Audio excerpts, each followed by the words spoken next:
Très bien, on est le dimanche 16 janvier 2022, donc une séance d'exercice donc de terminal splémat, suite et fonction. Alors, le premier exercice porte sur les suites. Donc, alors le voici, l'énoncé. Alors, nous avons ceci. On considère donc les suites UN et VN. Donc, elles sont définies par ces relations de récurrence. D'accord? On a U0 est égal à V0 égale à 1. On a UN plus 1 égale UN plus Vn. Et on a Vn plus 1 égale 2UN plus Vn.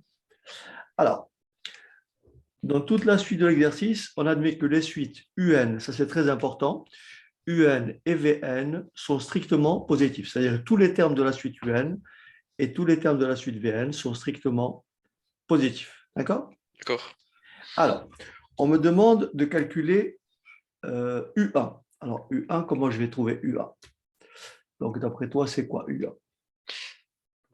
C'est 1 plus 1. Alors, on va d'abord rédiger. U1, c'est C'est donc U0 plus V0. excellent. Donc, U1, c'est U0, d'après cette relation de récurrence, c'est U0 plus V0, soit 1 plus 1 égale 2. Très bien. Ensuite, on va calculer V1, qui est égal à C'est 2U0 2U0, parfait, plus V0. plus V0.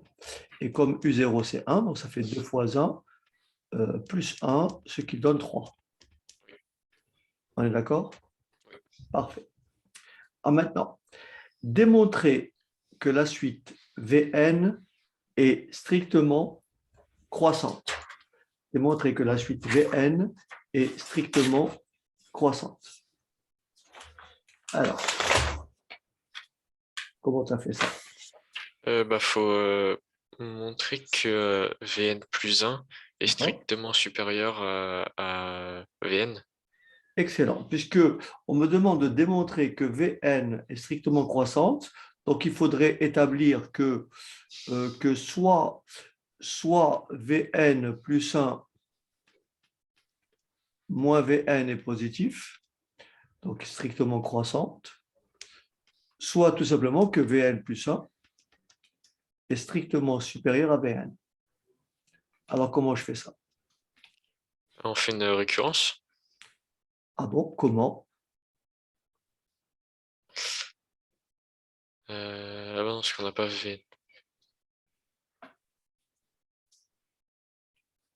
C'est pour ça qu'il faut bien que tu aies à l'esprit soit cette écriture, Ah bah oui. soit cette écriture qui sont deux écritures équivalentes. Oui. Ce sont deux écritures équivalentes.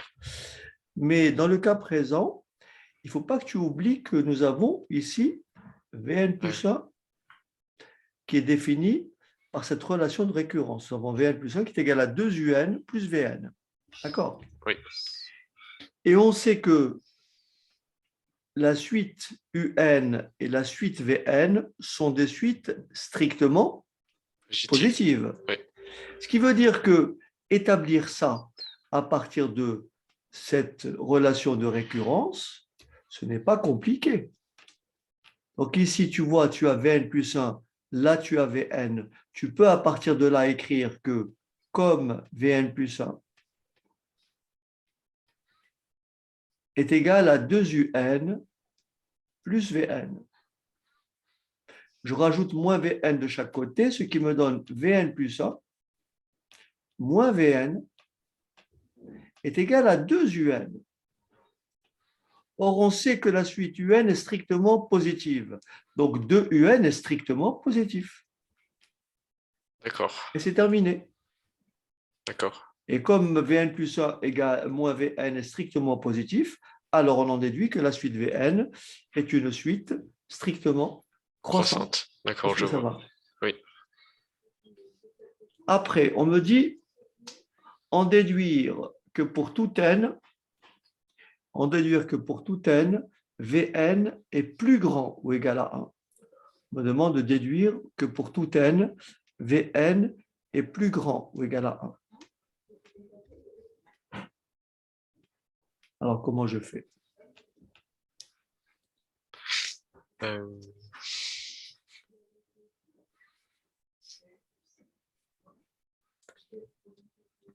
Il ne faut pas oublier qu'on sait qu'on vient d'établir que la suite Vn est une suite strictement croissante. Oui.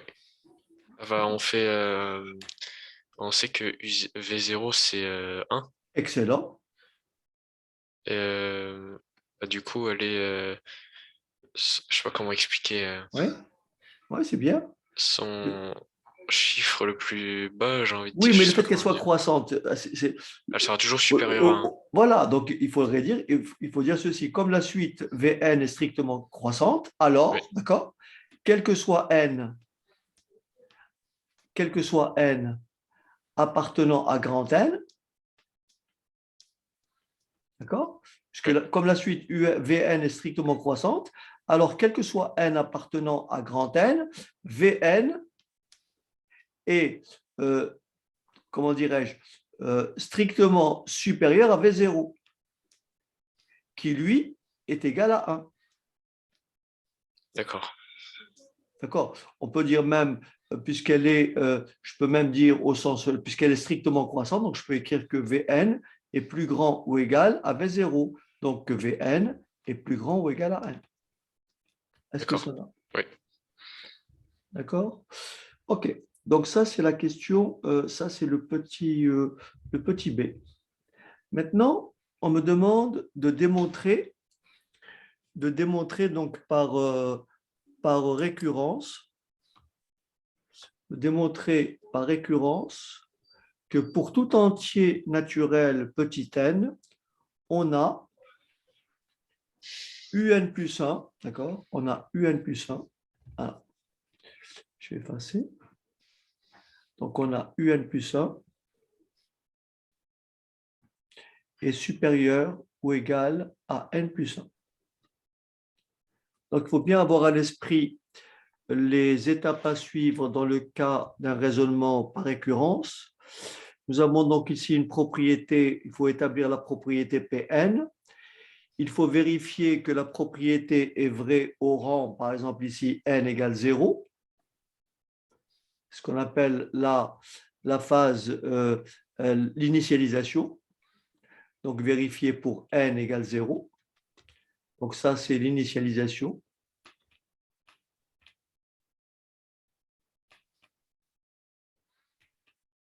Ensuite, nous avons la phase d'hérédité. D'accord? Oui. Donc, hérédité.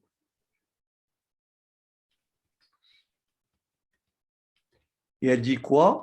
Elle dit que on va supposer Pn vrai, d'accord? En supposant Pn vrai, il faut montrer que si Pn est vrai, ça implique quoi? Que Pn implique Pn plus 1. Donc, si on arrive à établir que Pn est vrai, si l'hypothèse Pn est vraie et qu'on démontre que Pn plus 1 est vrai, alors, comme la propriété P0 est vraie, P1 sera vrai, donc par hérédité, la propriété Pn est vraie pour tout n. Ça, c'est la conclusion. Oui. Est-ce que ça va? Oui. OK. Donc, on va déjà commencer par la phase d'initialisation. Donc, initialisation.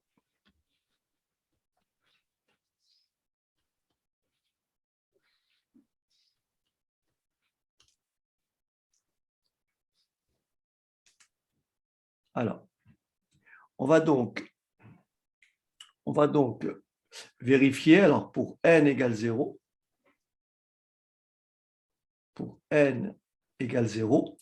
on a, je remplace ici n par 0, on est d'accord? Oui. Oui. On a U0 est plus grand ou égal à 0 plus 1 à 1. Et Oui. bien entendu, cette propriété est vrai. est vraie. Donc, en fait, la propriété, je vais définir Pn. Donc, Pn, la propriété Pn, vrai, équivaut à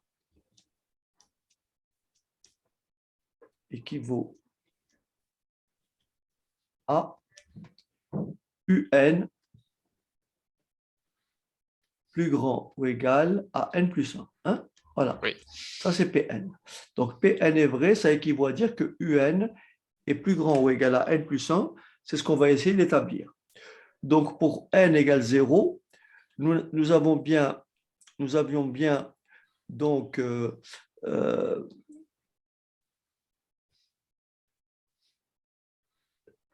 nous avons bien donc U0 est plus grand ou égal à 1. Et comme U0 est égal à 1, donc la propriété est donc vraie pour n égale 0. D'accord? D'accord? Donc ici, nous avons bien, ici, alors pour n égale 0, on a donc UN est plus grand ou égal à n plus 1. Donc P0 est vrai. Est-ce que ça va? Oui. P0 est vrai. Maintenant, on va supposer, pour l'hérédité, on va supposer que Pn est vrai. Alors, hérédité.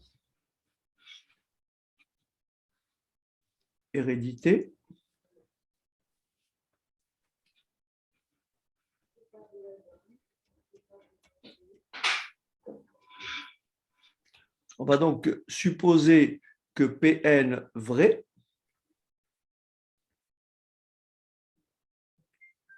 On suppose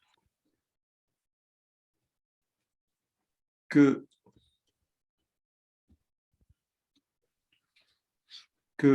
si Pn est vrai, on va supposer que si Pn est vrai, on va établir plutôt que si Pn est vrai, alors, donc ça c'est l'hypothèse de récurrence, Oui. alors Pn plus 1 est vrai. Est-ce que c'est bon? Oui, c'est bon. Si on arrive à établir que Pn plus 1, Pn vrai, implique Pn plus 1 vrai, on aura montré que chaque fois qu'elle est vraie pour 0, elle sera vraie pour 1 et elle sera vraie pour tout n. Est-ce que ça va? Oui. Ce qu'on appelle l'hérédité. Alors, on va donc supposer, donc en fait, comme je t'avais déjà montré, on part de l'hypothèse de récurrence. On part de Pn vrai.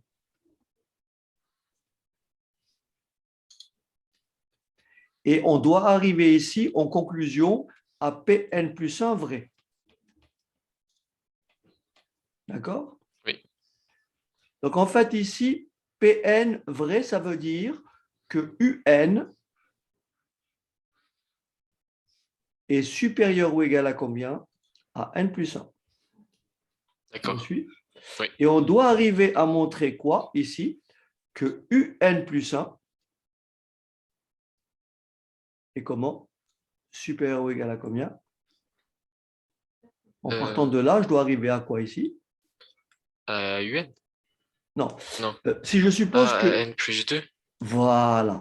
Je dois établir qu'en partant de UN plus grand ou égal à n plus 1, je dois établir que UN plus 1 est supérieur ou égal à n plus 2. Voilà. Donc, si j'établis ce lien, c'est que j'aurais montré que chaque fois que Pn est vrai, Pn plus 1 est vrai. Et par conséquent, comme P0 est vrai, alors elle est vraie pour tout n. Est-ce que ça va? Oui. Alors, on va donc partir avec Pn vrai. Alors, donc on va partir avec UN est plus grand ou égal à n plus 1. Et donc, on va calculer quoi automatiquement? UN plus 1. Oui. C'est logique. Oui. Oui, parce qu'on doit arriver ici à la fin à démontrer, d'accord, après plusieurs étapes, à démontrer que UN plus 1 supérieur ou égal à N plus 2. Voilà. Donc, mon point de départ, c'est UN UN. plus 1. Ouais. Alors, et c'est quoi UN plus 1? UN C'est plus 1, UN plus VN. excellent. Donc, UN plus 1, c'est tout simplement UN plus VN. D'accord? Oui.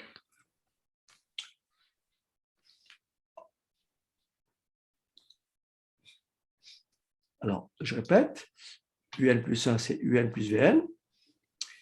Et or, on sait que UN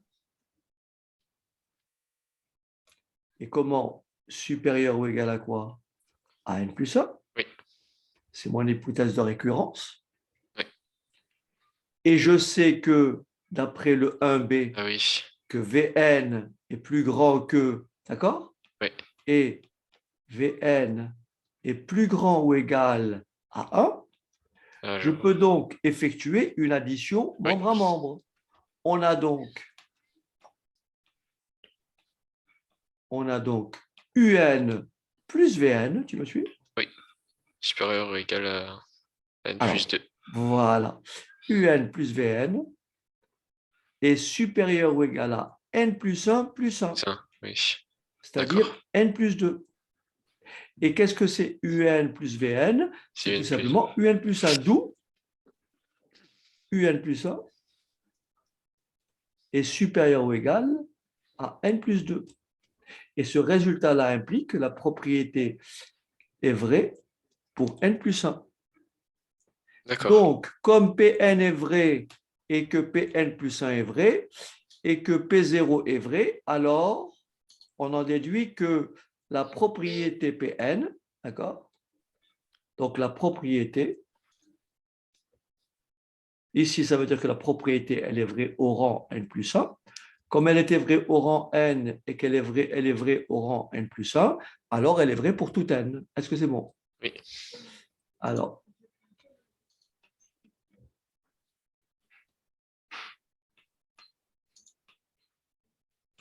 comme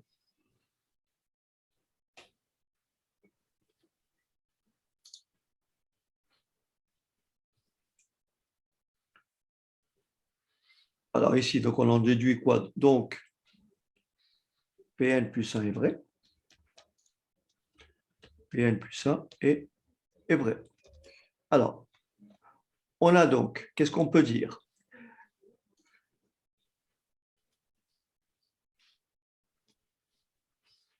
Comme P0 est vrai.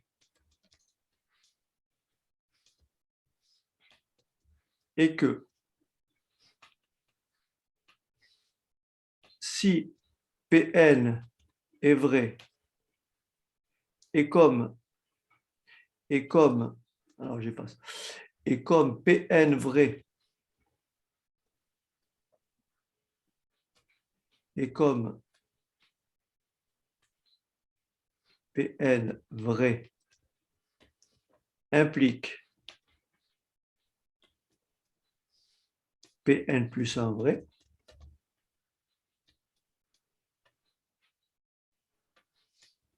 d'accord? Oui.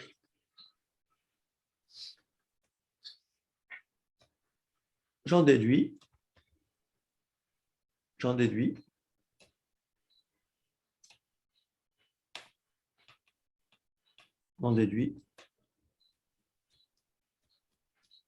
que la propriété Pn est vraie pour tout entier n. Tout entier n. OK? D'accord. Donc, on reprend. On a montré que P0 était vrai puisqu'en vérifiant pour n égale 0, on a trouvé que U0 est, comment dirais-je, supérieur ou égal à, comment dirais-je, à 1, puisque U0 égale 1. Donc, on a montré que P0 est vrai. Ensuite, on a supposé que Pn est vrai, donc ça c'est notre hypothèse de récurrence, et on a démontré que Pn plus 1 est vrai. Hein? On a supposé que Pn est vrai, donc on a supposé que Un est plus grand que Un plus 1, et en partant de là, on a démontré plus bas que l'implication que Un plus 1 était plus grand ou égal à UN à n plus 2, ça voudrait dire qu'on a supposé que Pn est vrai et on a démontré que Pn plus 1 était vrai. Oui, D'accord? Et donc, la conclusion, c'est celle-ci. La propriété Pn est vraie au rang 0 et elle est bien entendu héréditaire. Pourquoi elle est héréditaire? Parce que Pn implique Pn plus 1. oui, D'accord? Et elle est héréditaire pour tout n plus grand que 0. Donc, d'après le principe de récurrence, la propriété est vraie pour tout n plus grand ou égal à 0. d'accord. Ça va? Oui. OK. Alors, en déduire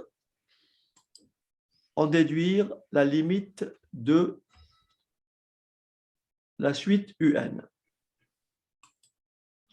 En déduire la limite de la suite UN. Alors, qu'est-ce qu'on peut dire?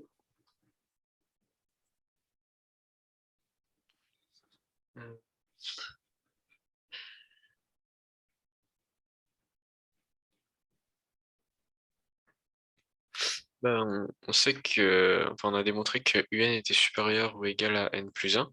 Excellent. Donc, on a montré ici, on a démontré que UN est plus grand ou égal à n plus 1, oui. Euh, Très bien. ouais, je réfléchis. Donc là, on a établi ça, on est d'accord, on a établi Oui. ça, il n'y a pas de problème. Et rappelle-toi le Ah oui, théorème de comparaison. ben, on nous a dit qu'elle était tout le temps Et strictement oui, parce que positive. cette suite-là, elle est minorée par n plus 1, Oui, puisque UN est plus grand que n plus 1. oui, Or, or comme UN est plus grand ou égal à n plus 1, oui, et que la limite de n plus 1, lorsque n tend vers plus l'infini, c'est fini. est égale à plus l'infini. Oui, Alors, en appliquant donc le théorème de comparaison, alors par comparaison, on en déduit, par comparaison,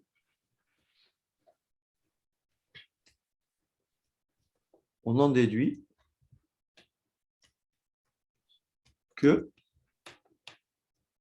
la limite de UN, lorsque n tend vers plus l'infini, est égale à plus l'infini. Oui, puisque UN oui, est minoré par n plus 1.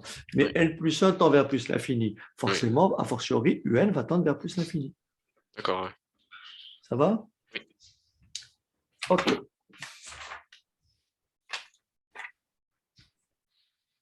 Alors, ensuite,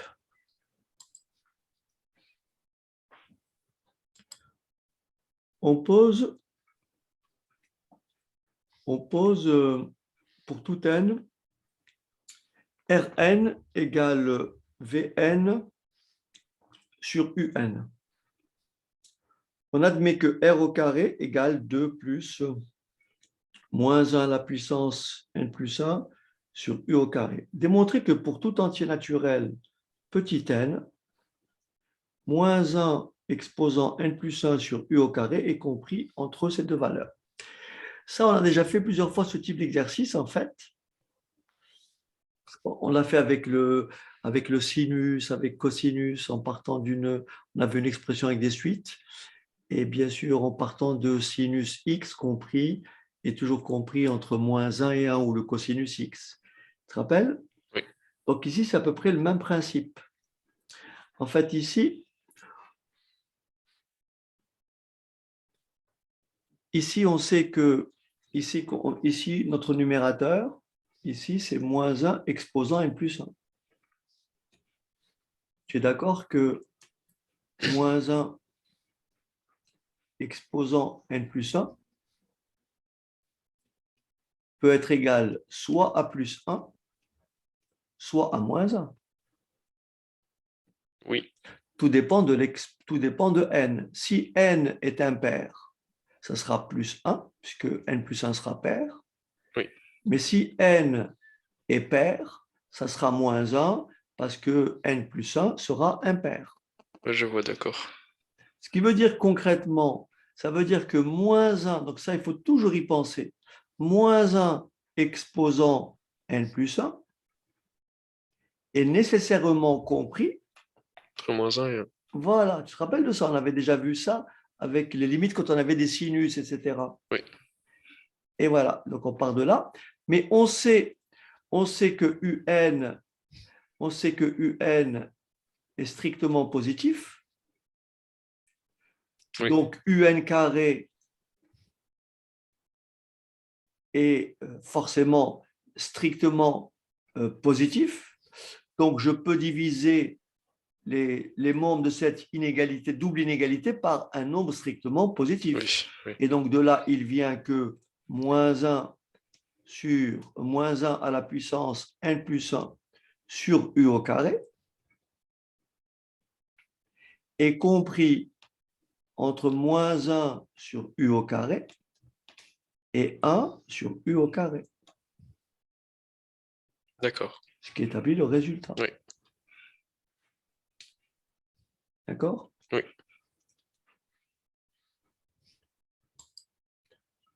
Donc ça, il faut souvent y penser.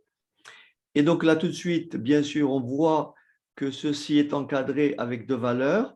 On pense tout de suite au théorème des gendarmes. Oui. Eh oui, parce qu'on va nous demander une limite ici, vous voyez? Oui. Oui. Donc là, si là et là, on a la même limite, en appliquant donc le théorème des gendarmes, on va déduire la limite de moins 1 exposant n plus 1 sur un au carré. Et je pense que c'est ce qui va être demandé juste après, je pense. Alors, donc on me dit ceci. Alors, on me dit,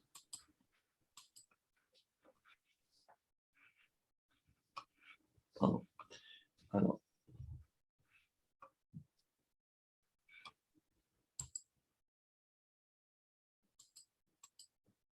non, je ne sais pas pourquoi ça fait comme ça. Je vais descendre, ça sera plus facile.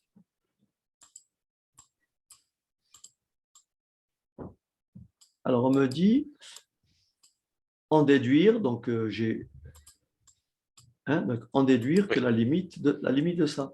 Donc on vient d'établir que moins 1 sur on vient d'établir que moins 1 exposant n plus 1 sur un carré est compris entre moins 1 sur u au carré et plus 1 sur u au carré, d'accord? Oui. Alors, comme on sait que U est strictement positif, donc U carré aussi, donc on a quoi? On a donc comme on sait que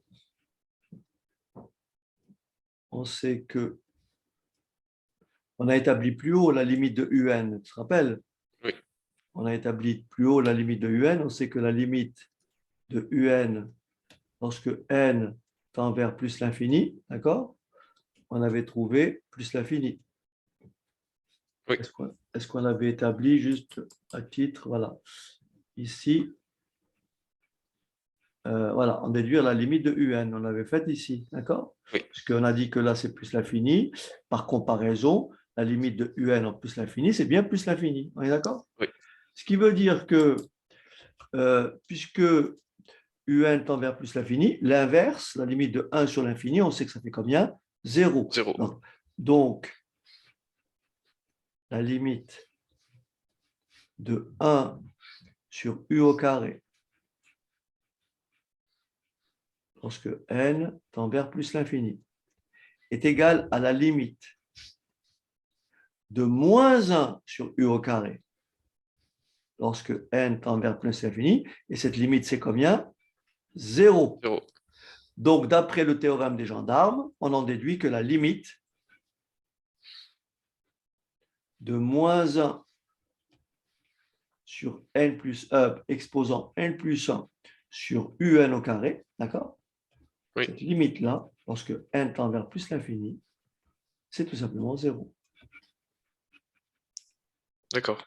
Ça va? Oui. OK.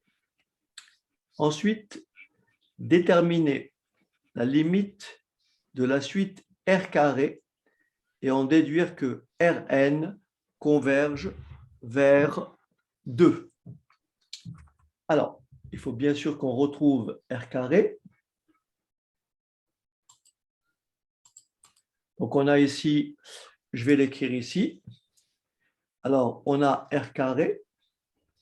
Bon, c'est très facile ici. Je vais le rédiger. Donc, ici, on sait qu'on a établi ici précédemment que la limite de moins 1 à la puissance n plus 1 sur un carré, lorsque n tend vers plus l'infini. On a démontré que cette limite-là, c'était 0. D'accord? Oui. Par conséquent, donc, la limite de Rn au carré, lorsque n tend vers plus l'infini, c'est tout simplement égal à la somme des limites. Donc là, ça fait 2 plus 0. Donc ça fait 2. Est-ce que ça va? Oui. Et bien sûr, si R carré, la limite de R carré en plus l'infini, c'est 2, on en déduit,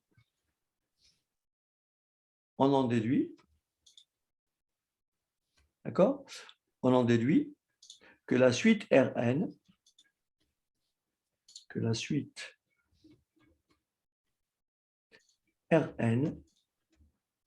converge vers combien? Vers la racine carrée de 2. Oui. Oui, parce que la limite de R2, c'est 2. Donc la limite de R, c'est racine de 2. D'accord. C'est bon? Oui. OK. Alors,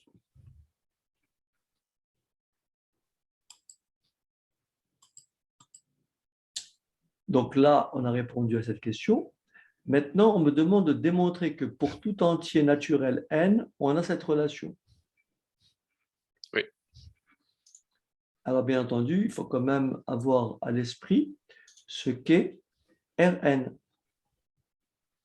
D'accord? Oui. Il faut avoir à l'esprit ce qu'est Rn. On sait que Rn, c'est Vn sur un plus 1.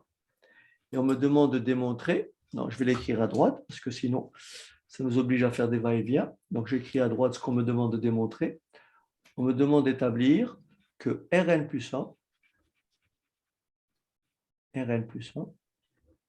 égale 2 plus Rn divisé par 1 plus Rn. D'accord? Oui. Voilà ce qu'on me demande. Ouais. Alors, on y va, on part de là. Nous avons ici... Ah, zut. J'étais... Bon, en fait, c'est Rn plus 1 ici. On ne le voit pas, mais c'est Rn plus 1. OK. Rn plus 1 égale. OK. On sait que Rn égale Vn sur Un. On est d'accord?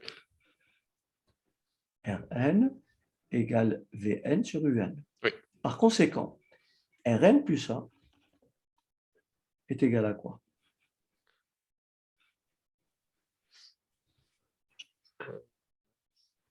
Rn plus 1, c'est quoi?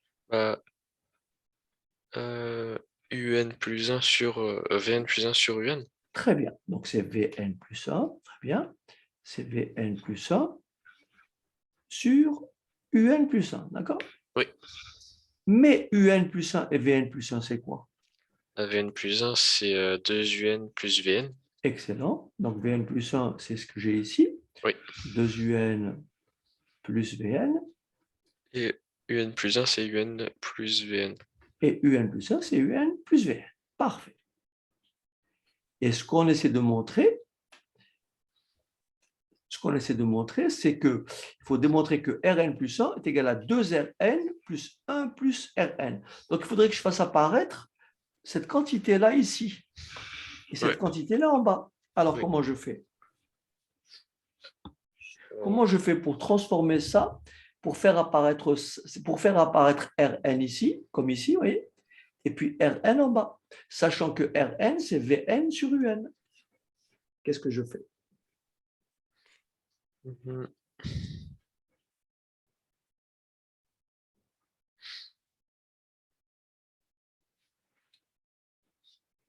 Euh,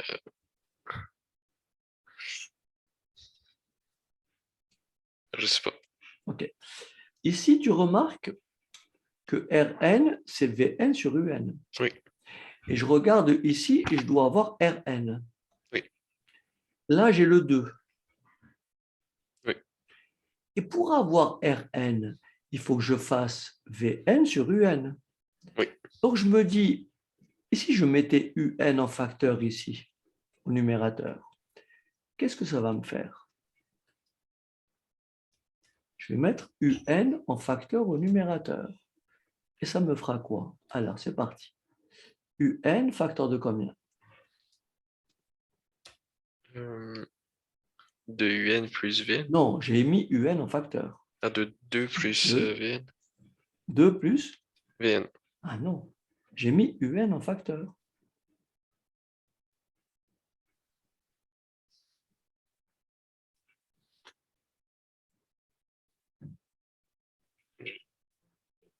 En redéveloppant, je dois retrouver ça. Ah oui, d'accord. Donc plus. UN plus Vn. Non. J'ai pas compris. Bah, si j'ai 2A plus B, et si je mets A en facteur, ça fait A facteur de quoi? De 2 Euh, plus B sur A. Ah bah Moi, je oui, factorise. Je divise chacun par A, puisque quand je redéveloppe, je dois retrouver ça. oui, Donc ici, si je mets Un en facteur, je divise tout par Un. C'est logique. oui. Je le mets en facteur. Ça, c'est le réflexe. Donc ça me fait ici Vn sur Un. D'accord, ouais. Et je retrouve Vn sur Un qui correspond à mon Rn là. Oui. Donc je fais la même chose au dénominateur. Mais ça fait quoi donc en bas? Ça fait 1 facteur Non, de Un. UN facteur de 1 plus Vn sur UN. Voilà. Mais comme Un est strictement positif, et c'est la raison pour laquelle je peux diviser, je peux donc simplifier ici par combien? Par Un. Oui ou non? Oui, oui. Il me laisse quoi? Rn plus A égale à combien? À 1 facteur À de... 2. Non, je simplifie, donc ça Oui, fait du 1. coup, on peut retirer Il me reste 2 plus plus quoi? Plus Rn, du coup. Vn sur Un, je l'écris d'abord. Ouais. Le tout sur 1 plus Vn Vn sur UN, sur Un. Mais qu'est-ce que je sais de Vn sur Un? C'est quoi? c'est Rn. Voilà. D'où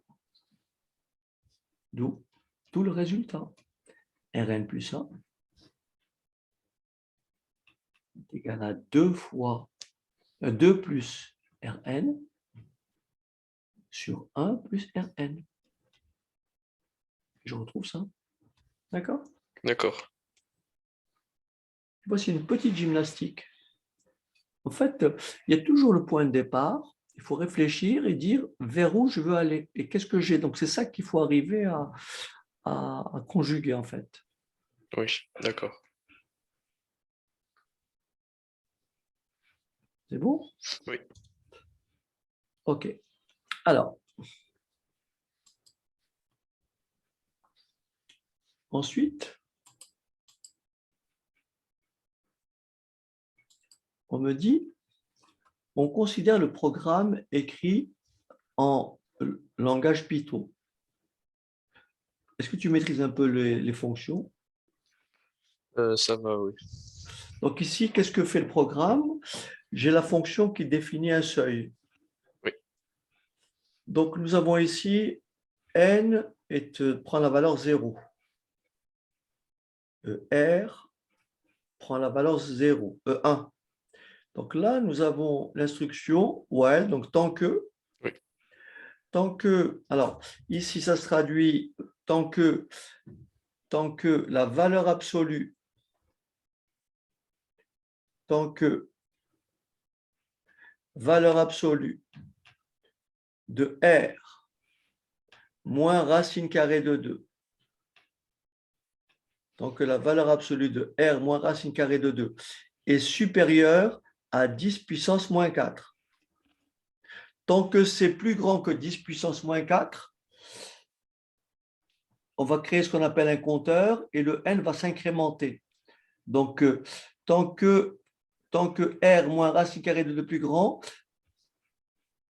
n égale faire n égale n plus 1. Et après, donc, on va sortir de la boucle dès que la valeur de n est inférieure à 10 moins 4. Est-ce que tu me suis? Enfin, dès que la valeur absolue de R moins racine de 2 est inférieure à 10 moins 4. D'accord, oui. Et on te dit, la valeur renvoyée par ce programme est 5. À quoi correspond-elle en fait?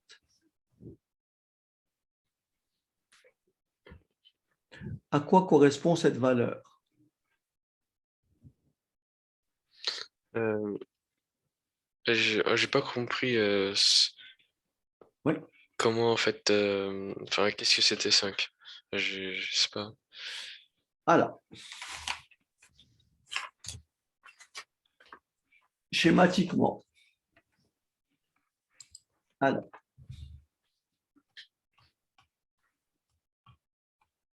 pour bien comprendre,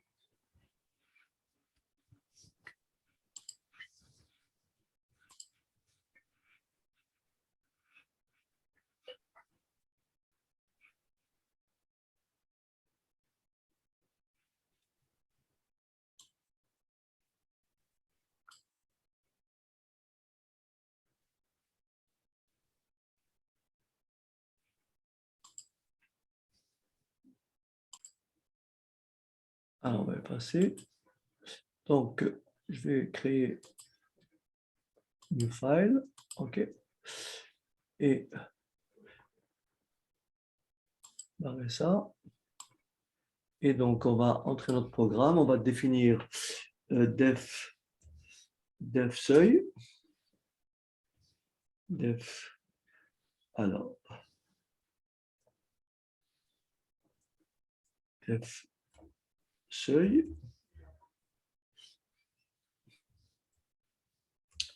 Donc, alors ensuite, l'indentation, n reçoit la valeur 0, R reçoit la valeur 0. Ah oui, j'ai oublié de faire un from, j'ai la SQR, il ne sait pas ce que c'est.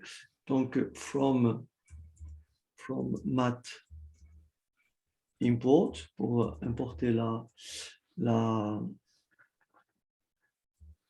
le module mathématique, donc la racine carrée, d'accord? Donc, from mat import. Donc, ici, donc, alors, on va while, donc, alors, apps, donc, apps de quoi? Apps de R, apps de R moins SQRT. En anglais, ça veut dire square root of R moins SQRT, SQRT, de quoi? SQRT de 2, SQRT de 2, plus grand, tu me dis si je ne fais pas d'erreur de syntaxe, plus grand que 10, exposant, donc exposant c'est 2 fois étoile, 2 fois étoile, exposant moins 4, exposant moins 4, d'accord? Oui. Donc 2 points, Il manque indentation. une parenthèse après moins 2. Merci, tu vois, voilà, j'ai oublié Faire 2. déjà. Donc ici, merci. J'ai oublié la parenthèse fermante. Voilà, OK.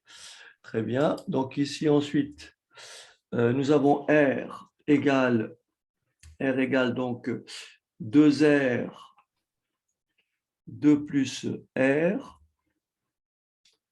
le tout divisé par, alors 1 plus R.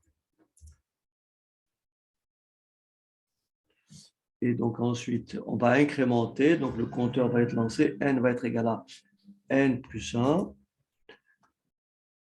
n plus 1, et bien sûr, on va retourner on va retourner la valeur de n. Return n. Voilà. Donc, on va l'exécuter. New file. Alors, on run.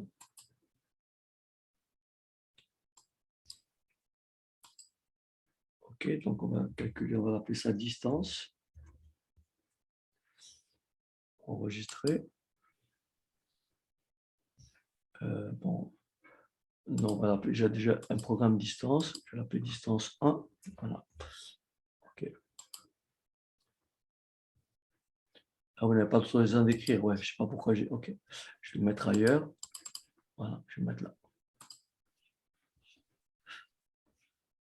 Alors, donc, on va forcément définir un seuil. C'est là où on va définir un seuil. Alors ici, pour revenir à notre énoncé.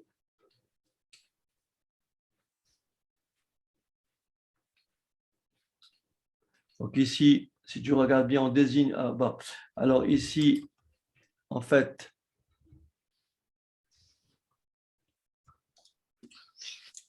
quand j'écris ceci, quand j'écris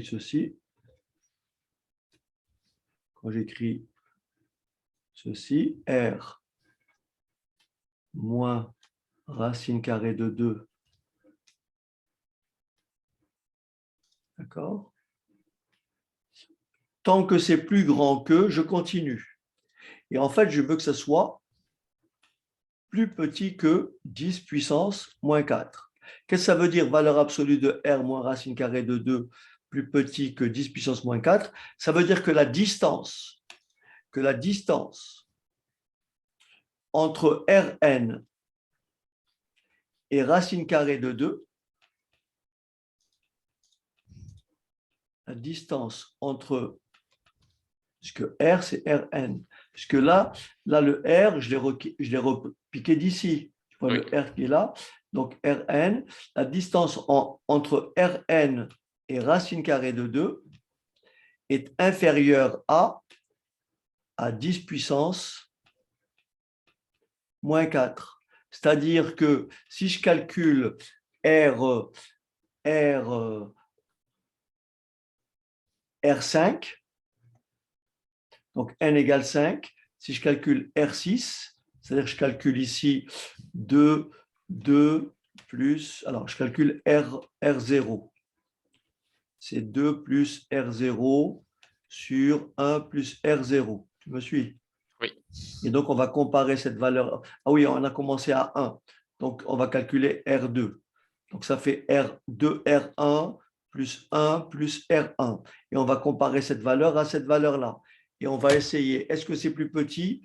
Est-ce que c'est plus grand que 10 moins 4? Si la réponse est oui, on va passer au truc suivant, et ainsi de suite. D'accord.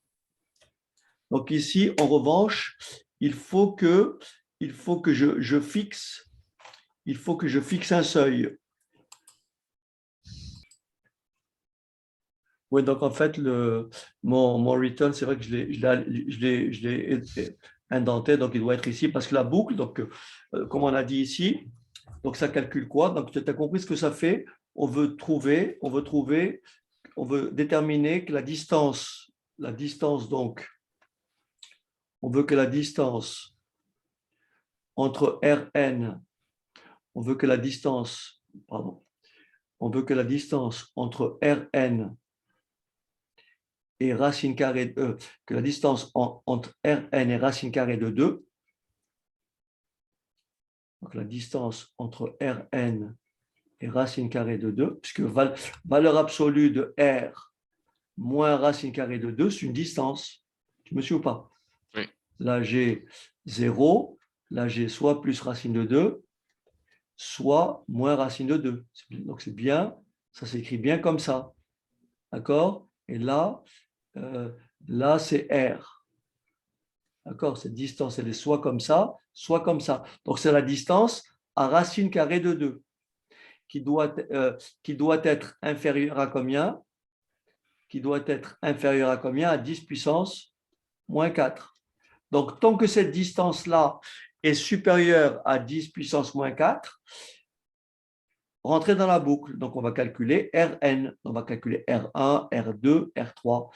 Et donc, on va sortir, ça va nous afficher 5. Donc, c'est ce qui va se passer lorsque on va exécuter donc, ce programme.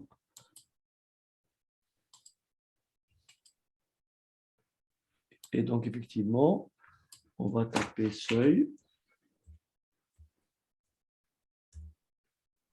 Et ça m'affiche 5. OK. Oui. OK, voilà pour le... Voilà pour la... Donc là, effectivement, il faut bien voir que l'indentation est importante. J'ai fait une petite erreur. Alors, on passe maintenant, si tu veux bien, à la fonction. Oui. Alors, donc la fonction, qu'est-ce qu'elle dit? Tu es arrivé à la faire à peu près, ça va? Alors, j'ai pas trop eu le temps de le regarder cet exercice. D'accord, OK. Alors, on va faire ensemble. Ici, déjà, quand tu vois exponentielle de x sur x, tout de suite, ça doit t'évoquer ce qu'on appelle les croissances comparées. Je ne sais pas si tu as regardé la séance que j'ai faite sur les croissances comparées. Non, je ne crois pas. En fait, quand tu as la fonction exponentielle, elle est représentée graphiquement, comme ceci, en fait. Elle passe par la fonction exponentielle passe par 1e,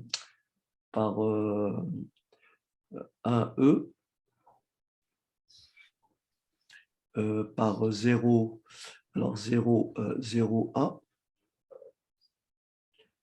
par 0, 1, donc 1E, E c'est à peu près 2,7.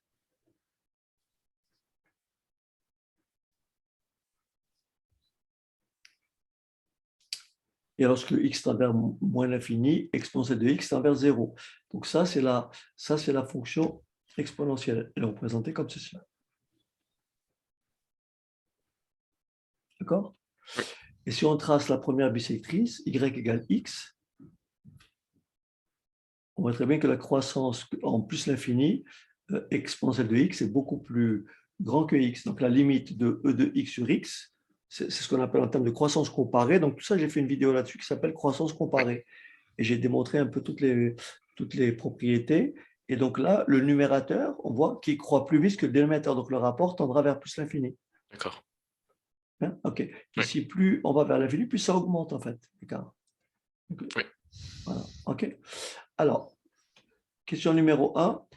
Du reste, on commence comme ça directement.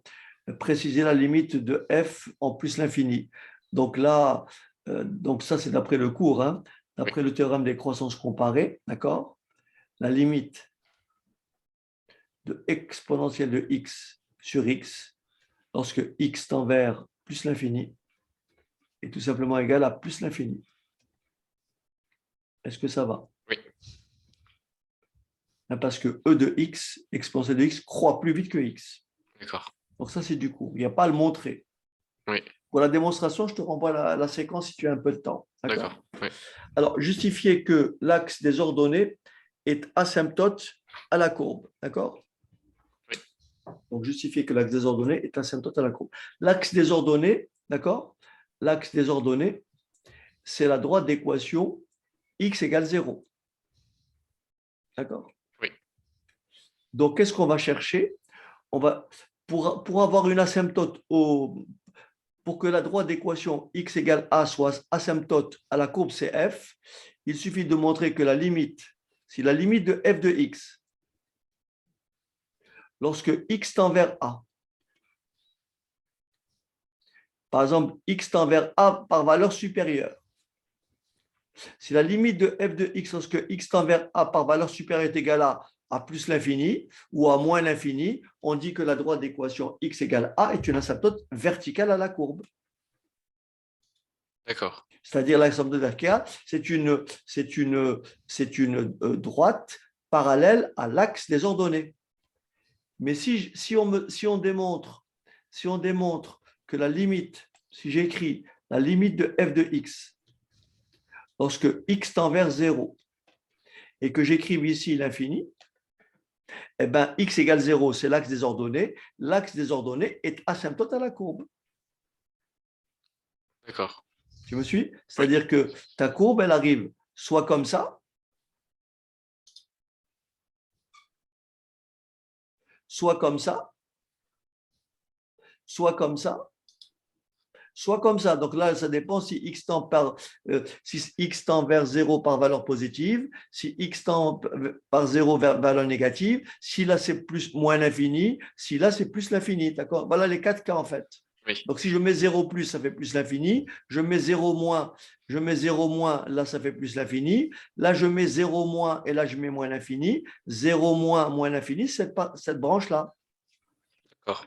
Si je mets 0 moins, 0 plus, je suis de ce côté. Donc, x par valeur positive et moins l'infini, c'est cette branche-là. Donc, il y a toujours une asymptote et c'est l'axe des ordonnées. Est-ce que ça va? D'accord. Oui. Donc, ça, c'est le cas général. Donc, ici, justifier que l'axe des ordonnées est asymptote à la courbe, c'est f. Voilà ce qu'on va dire. On va donc calculer, déterminons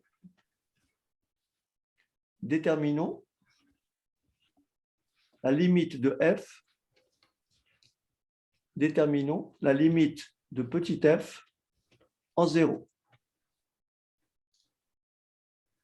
D'accord? D'accord. Et alors, on va commencer par le numérateur, parce que j'ai un rapport. Est-ce qu'on est d'accord que la limite de exponentielle de x, lorsque x tend vers 0, c'est 1? E de 0, c'est 1. La fonction exponentielle est définie en 0. Est-ce que ça va? Oui. La limite de 1 sur x. Alors, on travaille sur quel intervalle? On travaille à droite de 0. On travaille sur l'intervalle 0 ouvert plus l'infini. Ça veut dire que x tend vers 0, mais par quelle valeur? Par valeur supérieure. Est-ce que ça Oui. va? Ah oui. Oui. Puisque x tend vers 0 plus. On est de ce côté. D'accord? Et donc, on sait que 1 sur 0, ça fait l'infini. Mais plus 1 sur 0 plus, on fait la règle des signes. Ça fait donc plus l'infini. Est-ce que D'accord. ça va? Et là, je fais le produit des deux.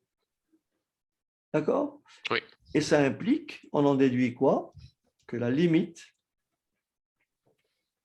de e de x sur x, lorsque x tend vers plus l'infini, tend vers 0, pardon, est égal à quoi?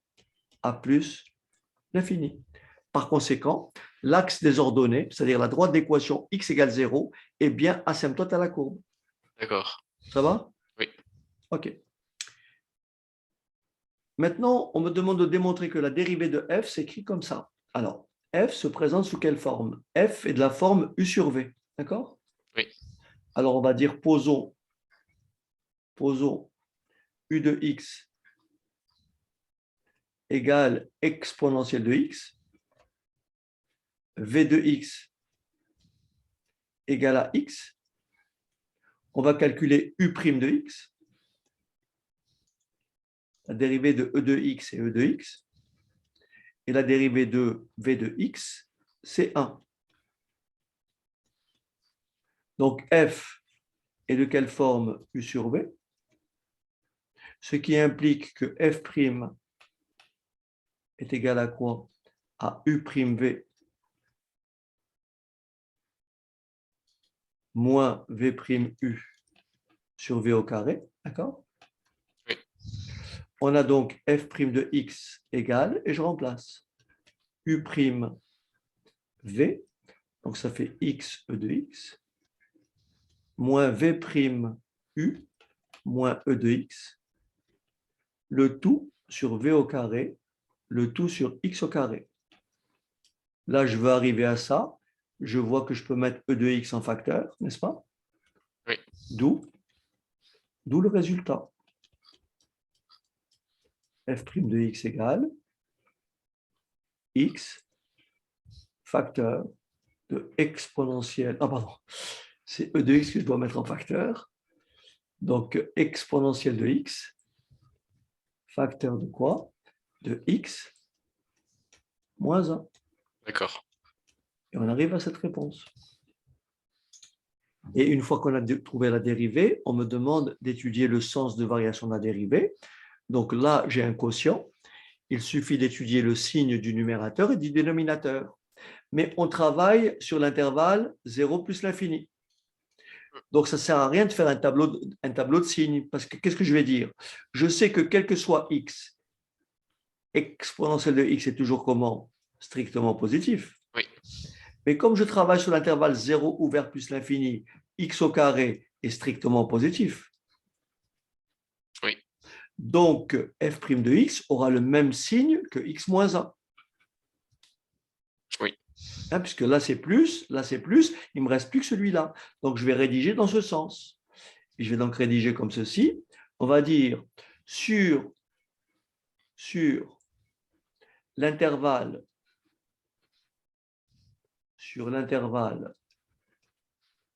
0 ouvert plus l'infini,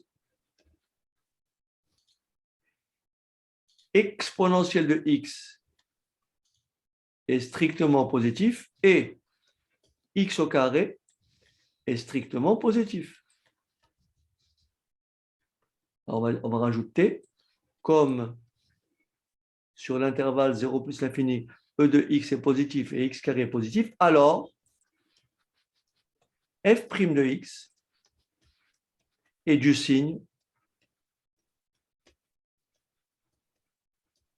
de x moins 1. Est-ce que ça va? Oui. D'accord? Oui. Et donc, qu'est-ce qu'on va dire? F' de x est négatif ou nul si et seulement si x moins 1 est négatif ou nul, c'est-à-dire si et seulement si x est plus petit ou égal à quoi? À 1. D'accord. Et f' de x est positif si et seulement si directement x est plus grand ou égal à 1. Est-ce que ça va? Oui. Et à partir de là, je peux dire, puisqu'on me demande de déterminer les variations, donc je peux dire que la dérivée est négative sur quel intervalle? L'intervalle 0, 1. Et la dérivée est comment? Positive sur l'intervalle de 1 à plus l'infini. Donc, qu'est-ce que je peux conclure? Parce qu'on me demande de déterminer les variations. Donc, je peux dire la fonction f, donc,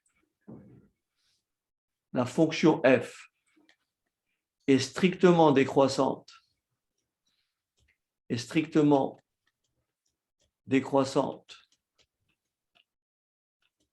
sur l'intervalle combien? 0, 1. D'accord? Oui. Sur l'intervalle, j'écris pas sur l'intervalle 0, 1. Et elle est strictement croissante.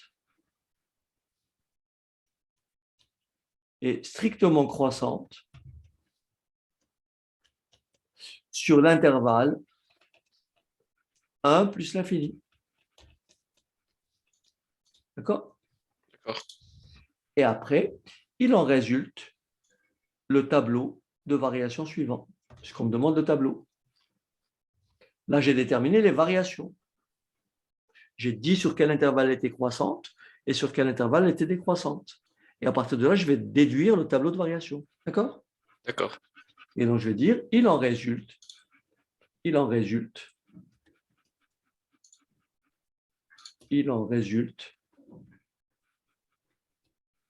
le tableau de variation suivant. Et donc, je vais dresser mon tableau de variation. Là, je le fais sommairement, voilà. Donc ici, j'ai toujours x, j'ai la dérivée f' de x, et j'ai les variations de f. Donc ici, j'ai x, le signe de la dérivée, et j'ai les variations de f. Et on va de 0, attention, elle n'est pas définie en 0, donc en 0, j'ai une double barre. Ici, j'ai une double barre. D'accord. D'accord? Oui.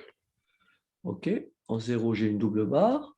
Donc, ici, l'intervalle, on a dit que la valeur intermédiaire, c'était combien? 1. Donc ici, 1. Et là, plus l'infini. Oui. Donc là, ma dérivée, elle s'annule en 1. Elle s'annule en 1. Elle est négative de 0 à 1. Elle est positive de 1 à plus l'infini. Donc la fonction f, elle est d'abord croissante de 0 à 1. Et elle est décroissante de 1 à 0. Il ne me reste plus qu'à remplacer. F de 1, c'est E sur 1, donc ça fait ici E. En 0, on a trouvé la limite en 0, on avait trouvé plus l'infini.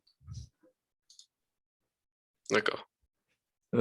J'ai fait une erreur ici, tu vois, j'ai mis qu'elle était croissante. Or là, la dérivée Ah comment? oui, Ouais, donc là, il faut que je corrige. Donc là, c'est une erreur. Donc voilà, la fonction est décroissante. D'accord? J'ai pu me corriger parce que c'est la limite qui m'a permis de corriger ça. oui, Donc, elle est décroissante et croissante. Et ouais, là, j'avais mis plus l'infini. Or, j'ai mis qu'elle est décroissante, ce n'est pas possible. Donc là, forcément, elle va décroître de plus l'infini à E. Hein? oui, Et en plus l'infini, on a dit qu'en termes de croissance comparée, la limite de f de x en plus l'infini, c'était plus l'infini. Est-ce que ça va? oui. OK.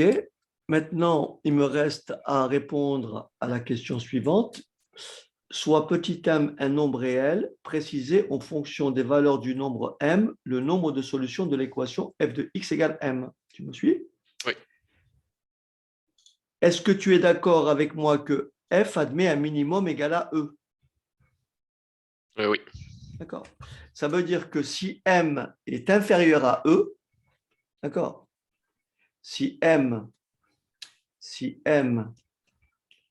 est inférieur à e, bah, il n'y aura aucun point d'intersection entre la courbe et la droite d'équation y égale m. Oui. Donc, si m est inférieur à e, l'équation, d'accord, l'équation f de x égale m n'admet aucune solution. D'accord.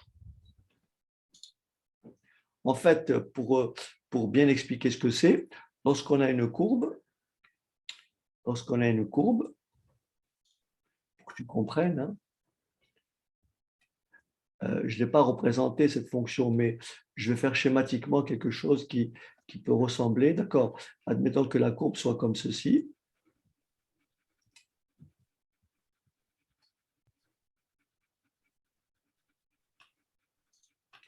Je fais n'importe quoi. Admettons qu'elle fasse ça, qu'elle décroît, et puis elle croît. D'accord. Oui. Et là, c'est E. D'accord. Oui. Donc, en fait, je vais tracer la droite d'équation y égale m. Donc, m peut être plus petit que E. M peut être égal à E. Et m peut être plus grand que E. Tu suis que si m égale inférieur à E, la droite n'a aucun point commun avec la courbe. Donc, il n'y a pas de solution. Oui. Tu me suis? Oui. Donc, en fait, l'équation, pour déterminer le nombre de solutions de l'équation f de x égale m, il suffit de chercher quoi? Le nombre de points d'intersection entre la courbe CF et la droite d'équation y égale m. Le nombre de solutions de l'équation f de x égale m, le nombre de solutions de l'équation f de x égale m, ce sont les abscisses des points d'intersection de la courbe CF d'équation y égale f de x. Ce sont les abscisses des points d'intersection de la courbe CF d'équation y égale f de x et de la droite D d'équation y égale m. S'il n'y a aucune intersection, c'est qu'il n'y a aucune abscisse commune, c'est qu'il n'y a pas de solution. Ce qui veut dire que si m est inférieur à E, donc si m est quelque part ici, d'accord, on trace à droite, il n'y a aucun point commun. Donc, si m est strictement plus petit que E, l'équation n'admet aucune solution. D'accord. Aucune solution. Et si m égale E, qu'est-ce que tu dis? Qu'elle admet une seule solution. Et elle est égale à quoi? à 1. Excellent. Donc, si M égale E, l'équation admet une seule solution. Et cette solution, c'est tout simplement X égale 1. Est-ce que ça va? Oui. Voilà. Et enfin, si M est plus grand que E, l'équation, c'est M est comme ça, l'équation admet combien de solutions? 2. Voilà. L'équation admet deux solutions distinctes. Est-ce que ça va? Oui. C'est bon? Donc, voilà pour la question. Après, on note delta à la droite d'équation y égale moins x. On note A, un éventuel point de CF d'abscisse A, en lequel la tangente ACF est parallèle à la droite D. OK? On me demande de montrer que petit a est solution de cette équation. Est-ce que ça va? Oui. Je ne sais pas si tu comprends ce qu'ils veulent dire. En fait, on a notre courbe. Alors, je la fais encore une fois de façon schématique, ce n'est pas forcément la bonne. Hein. Donc, on a notre courbe qui ressemble à peu près à ça. Enfin, à peu près, hein, mais c'est pas là. Voilà. Et donc, on me donne la droite d'équation delta y égale moins x. Donc, y égale moins x, c'est une droite qui est comme ça. 1, moins 1, 1. Donc, c'est cette droite-là. Voilà. Ça, c'est y égale moins x. Tu me suis jusque-là? Tu me suis? Oui. Oui. Ça, c'est y égale moins x. Et on me dit, on note A, un éventuel point de CF d'abscisse petit a, en lequel la tangente à la courbe est parallèle à delta. Ça veut dire qu'il existe ici une valeur petit a, telle que cette droite-là, la tangente, Oui. est parallèle à delta. Voilà. D'accord. Voilà. Et on me demande, voilà. Donc, en fait, ça, c'est ma tangente. Et ça, c'est le point A. Et ça, c'est l'abscisse du point A. Ça, c'est le point de tangence. Est-ce que ça va? Oui. Donc, par contre, le petit a, je ne connais pas. Tu me suis ou pas? Oui. C'est ça la question qui est posée. Donc, je répète, on note grand A, un éventuel point de CF d'abscisse A, en lequel la tangente à la courbe CF est parallèle à la droite delta. Donc, la droite delta, c'est cette droite. Oui. D'accord? Et on me demande de montrer que petit a est solution de cette équation. Comment je fais pour poser la solution de cette équation? Est-ce que tu as une idée? Donc ça, c'est vraiment une question classique, en fait. Est-ce que tu as une idée? Comment je fais pour retrouver cette équation, en fait?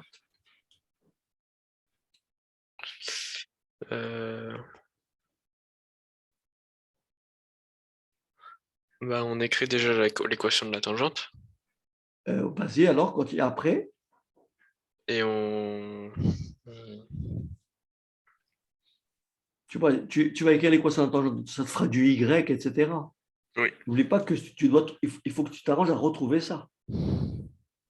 Donc, tu auras du mal.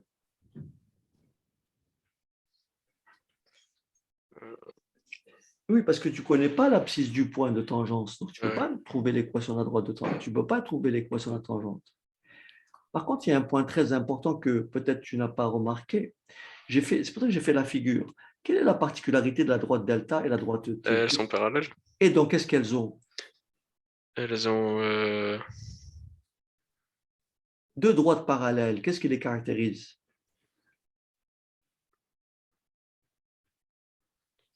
Si deux droites sont parallèles, alors elles ont le même coefficient directeur. Ah oui.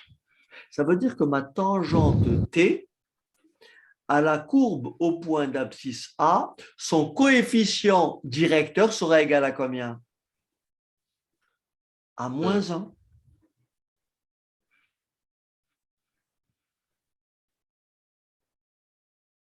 Non? Et oui, le coefficient directeur de la droite delta, c'est moins 1. Oui. Donc, le coefficient directeur de la tangente, c'est moins 1. D'accord. Elles sont parallèles. Oui. Mais la tangente, la droite, elle est tangente à la courbe au point d'abscisse combien? Au point d'abscisse A. Ah oui. Ça veut dire qu'est-ce qui me donne le coefficient directeur de la tangente? C'est f' du nombre dérivé. C'est f' de A. Oui. Donc, f' de A est égal à combien? À moins 1. D'accord.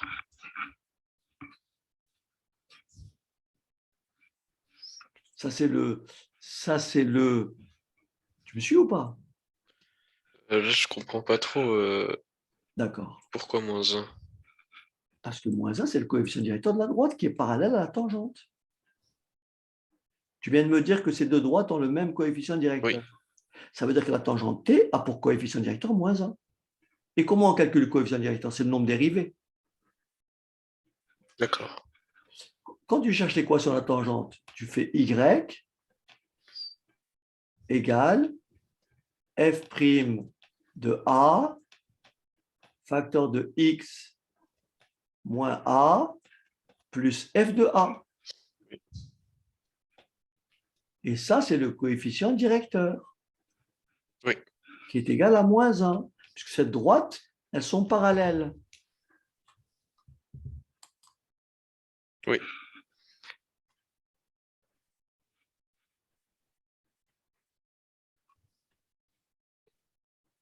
Est-ce que ça va? oui. Non, c'est pas clair. N'hésite pas. Hum, Le coefficient directeur d'une tangente, Oui, comment on le calcule? On dérive la fonction. Comment on trouve le coefficient directeur d'une tangente en x0? On calcule f' de x0. d'accord. Le coefficient directeur de la tangente au point d'abscisse A, c'est f' de A. Oui, Mais comme cette droite est parallèle à delta oui, et que delta a pour coefficient directeur moins 1, oui, donc la tangente a aussi un coefficient directeur égal à moins 1. Donc on a bien f' de A égale moins 1. d'accord. Non? Mais en fait, je sais Mais pas, ça nous sert à quoi de trouver ça pour enfin, pour la question. ben, justement, c'est avec ça qu'on va trouver cette équation. D'accord. Tu vas voir. Donc si je pars de f' de A égale moins 1, tu me suis ou pas? Oui, Alors regarde bien. Je sais que f' de A, je sais que f' de x est égal à ce qui est écrit là. Donc qu'est-ce que je peux écrire? Que f' de A égale à moins 1 équivaut à quoi? F' de A, je remplace. Ça oui, fait exponentielle de A. Tu me suis? oui, Que multiplie A moins 1 sur A au carré égale à 1. Tu me suis ou pas? Égale à oui, moins 1, pardon. J'ai pris la dérivée, j'ai remplacé x par A. oui, D'accord? Je fais le produit en croix. Ça équivaut à dire que f' de A équivaut égale moins 1, équivaut à quoi?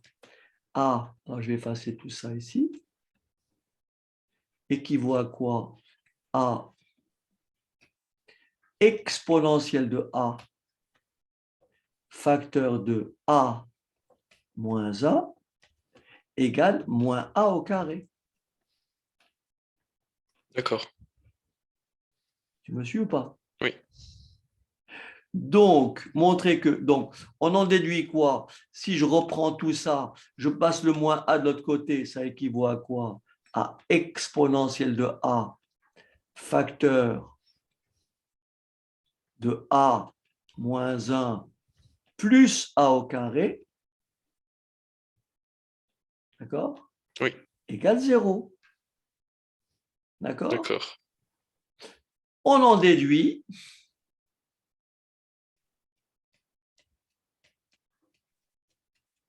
que petit a est solution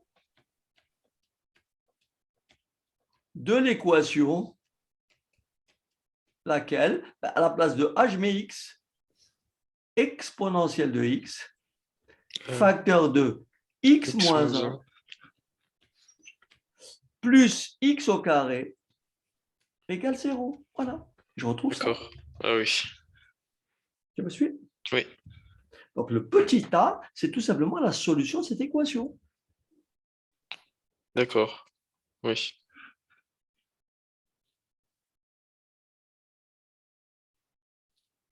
Très bien. Après, on me dit, on note G. C'est bon, tu as bien compris? Oui, oui. OK. Alors, après, on me dit, on note, on ne me demande pas de la résoudre, hein, on ne me demande pas de la résoudre. Après, on me dit, on note G, la fonction définie par G de X. En fait, G, c'est cette fonction-là. Elle est extraite de là, en fait. Donc, on note cette fonction, elle est définie par G de X égale exponentielle de X, facteur de X moins 1, n'est-ce pas? Oui, Facteur de X moins 1 plus X au carré. Et on admet que G est dérivable et on note G' sa dérivée. Donc, on me demande la dérivée, la fonction G. D'accord? d'accord. Alors, on me demande la dérivée. Donc, je vais calculer. Alors, tu es d'accord avec moi? Là, je le fais rapidement. Là, j'ai affaire à un produit. Tu me suis? U Oui, fois V. D'accord? Là, c'est U fois V. oui. Donc, ça fait quoi G' de X? G' de X égale. Alors, U', ça fait E de X fois V, X moins 1. D'accord? Oui, Ensuite, je dérive X moins 1, ça fait 1. oui, Fois U, plus E de X fois 1, ça fait E de X. La dérivée de X2, c'est 2X. Est-ce que ça va? oui.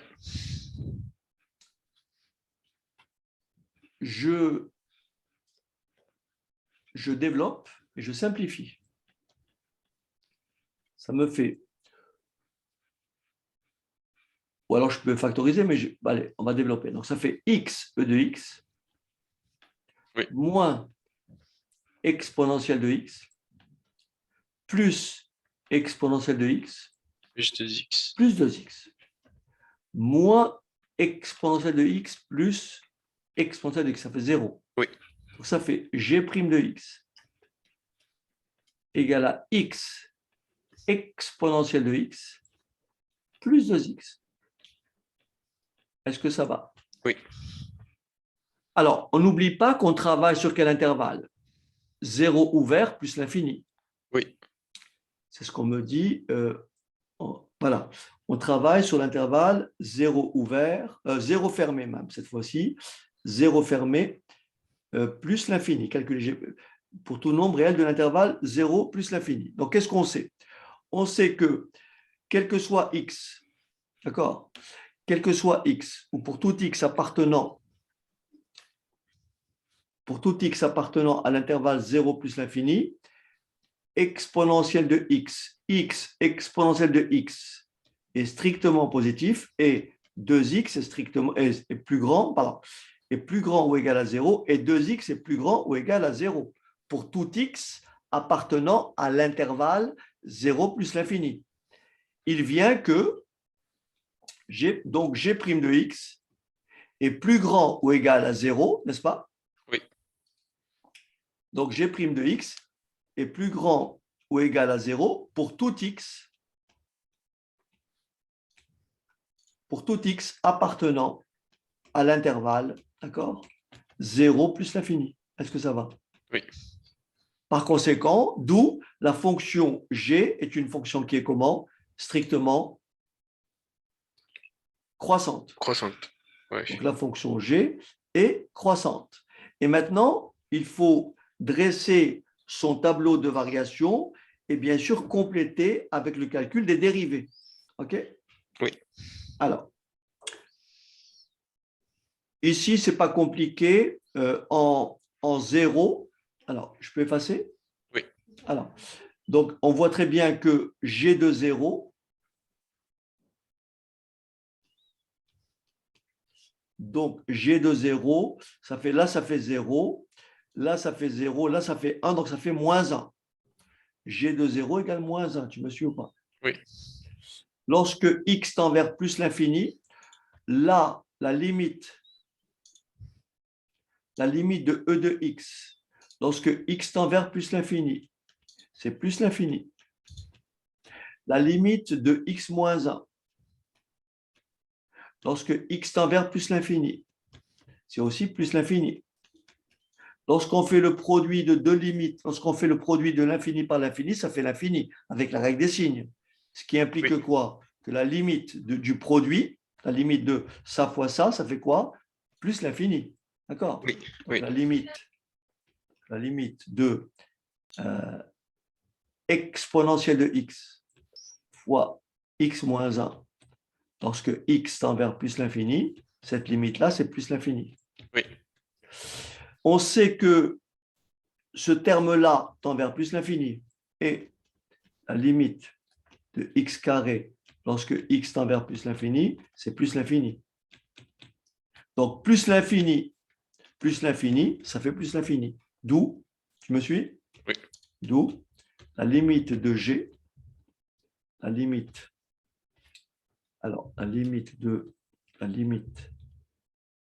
de g de x, lorsque x tend vers plus l'infini, c'est plus l'infini. Et D'accord. après, d'accord? Oui. Et comme on a vu que la fonction g était toujours, la dérivée g de x est toujours strictement, est toujours positive ou nulle, donc il en résulte directement le tableau de variation comme tout à l'heure. Donc la fonction g, ces variations, elles sont ici. Donc là, gx, g prime de x et g, voilà. Donc cette fois-ci, ça va aller plus vite. Donc x, on va de 0 à plus l'infini. Là, j'ai g' de x. Et là, j'ai la fonction g. Sa dérivée est positive et on a vu que la fonction g, donc, est croissante. G de 0, on a trouvé que ça faisait moins 1. D'accord? Oui. G de plus l'infini, ça fait plus l'infini. Voilà. D'accord. OK? Oui. Alors, donc g' de x, donc c'est fait. Montrer qu'il existe un unique point A en lequel la tangente CF est parallèle à la droite delta. Alors, regarde bien ici. Est-ce que tu es d'accord avec moi que g de x, j'ai repris ça? Oui. Et donc là, on me demande montrer qu'il existe un unique point A en lequel la tangente ACF est parallèle à la droite delta. Autrement dit, il faut me montrer que la courbe CG coupe une seule fois l'axe des abscisses. Est-ce que tu vois qu'entre moins 1 et plus l'infini, qu'est-ce qu'il y a comme valeur? Il y a 0. Oui. Et donc, il y a bien une solution, et cette valeur-là, c'est petit a. D'accord. Donc, d'après ce tableau, l'équation g de x égale 0. Est-ce que tu me suis que si je mets g de x égale 0, je retrouve bien ça? Oui. Donc, g de x égale 0, d'après le tableau de variation, g de x égale 0 admet une solution unique, petit a, appartenant à l'intervalle 0 plus l'infini. Donc, il existe un point unique, grand A, en lequel la tangente ACF est parallèle à delta. Et ce D'accord. point-là, cette abscisse-là, est comprise entre 0 et plus l'infini. Il n'y a qu'un seul point. Pourquoi? Parce que l'équation g de x égale 0 admet une solution unique. Autrement dit, là, comme la fonction g est strictement croissante, et que, donc là, j'ai une bijection de R plus vers l'intervalle moins 1 plus l'infini. Mais comme 0 appartient à l'intervalle moins 1 plus l'infini, alors il admet un seul antécédent petit a. D'accord. Voilà. Alors j'avais prévu un autre exo, mais ça fait un peu long en fait. Oui. Pas trop. J'avais prévu une autre suite géométrique. enfin une autre suite arithmético-géométrique, mais bon, je ne vais pas non plus te fatiguer plus que ça. D'accord. Voilà, Geoffrey. Merci beaucoup. Allez, Bon bon dimanche. dimanche. À Au bientôt. revoir. Au revoir.